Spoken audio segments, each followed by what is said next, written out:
exactly where he wants you. You need to get this in your spirit too. If you do me a favor, write this one down. I'm exactly where he wants me to be. You've got to get this in your spirit. You're not accidentally in Houston right now. You're not accidentally watching this service right now. You're not accidentally doing anything in your life. You are exactly where you are supposed to be. You may not be there forever, but you're here until you learn the lesson.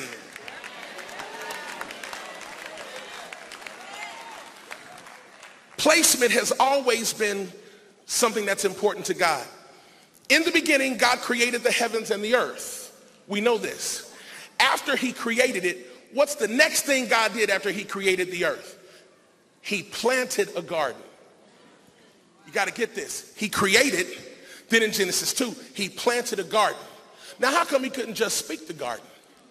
No, he wanted to be intentional. He wanted to be creative. He wanted to be artistic. He was intentional about where he wanted these flowers and where he wanted that tree and where he wanted that grass and where he wanted this particular thing. He planted the garden and he planted it eastward so there would be sunlight to nourish it. He was intentional. Tell somebody he's intentional.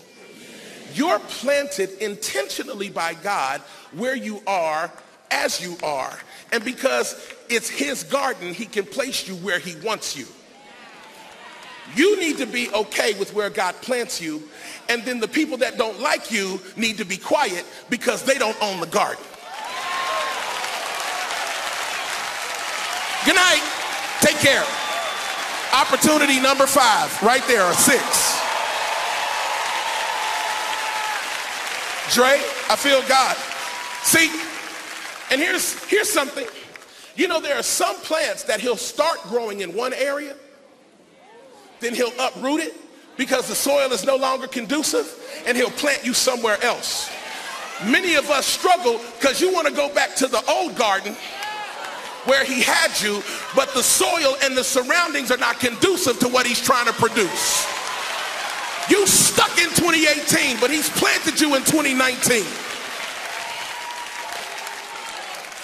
Pastor Nick, one of the greatest places of deficiency in my life is that because I personally didn't understand who I was, I kept seeing myself as the kid from Cincinnati, not the man that God is planting. So I saw my deficiencies, my rejections, my places of pain and insecurity, and I lived under that truth. So no matter what God did, I was still the kid in the apartment on Dana Avenue, or the kid that was abused on East Mitchell Avenue. I never graduated from it. Dre, I never got past it. And because I never got past it, I was living in it. So every time I'm in front of y'all or in front of a big crowd, even though I'm able to preach the gospel, inside I'm saying unworthy, don't deserve to be here. No way I should be here. It's all gonna fall down. Some way somebody's gonna know I'm not this person. I'm just a kid from Cincinnati. I used to catch the bus. I used to buy lunch with $1. I had a bus ticket. I had free breakfast one time. See, people don't know what you're going through. But that's why God says, I love you, but I gotta get you out of Cincinnati. I gotta get that soil off of you. And he will plant you where you need to prosper.